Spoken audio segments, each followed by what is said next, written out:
వంగవీటి రంగా గారి విగ్రహం అంటే ఆరుగుళ్ళంతా పండగ చేసుకునే విధంగా అన్ని కులాలకి మతాలకి సంబంధం లేకుండా రంగా గారి ఆశయాలు ఏవైతే ఉన్నాయో అందరూ కూడా వచ్చి ఈ సభను దిగ్విజయపరిచినందుకు మీ అందరికీ పేరు పేరున ఉదయపూర్వ నమస్కారం.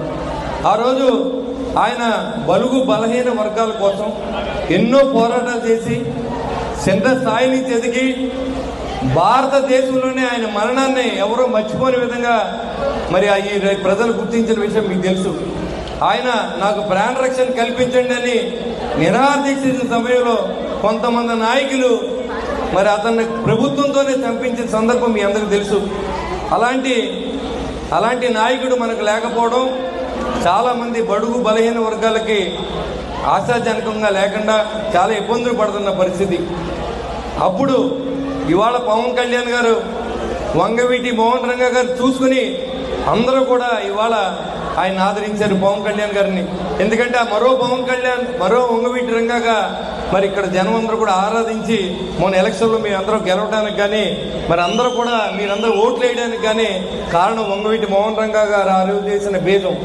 ఆ తర్వాత చిరంజీవి గారు పార్టీ పెట్టడం, అందరిలోనూ మేల్కొల్పు రావడం, మన శక్తి ఏంటో మనం తెలుసుకోవడం జరిగింది.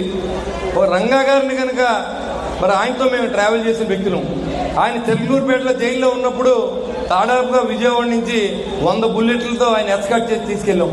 10 రోజులు చెర్లూరుపేటలో ఉన్నా నేను జైల్లో చంపేస్తారంటే అలాంటి వ్యక్తిని పోగొట్టుకోవడం చాలా దురదృష్టకరం.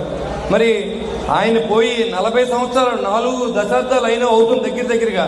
అయినప్పుడు కూడా ఆయన మర్చిపోకుండా ఇప్పుడున్న యువత అందరూ కూడా కులాలకి మతాలకి సంబంధం లేకుండా ప్రతి గ్రామాన్న విగ్రహాలు పెట్టడం.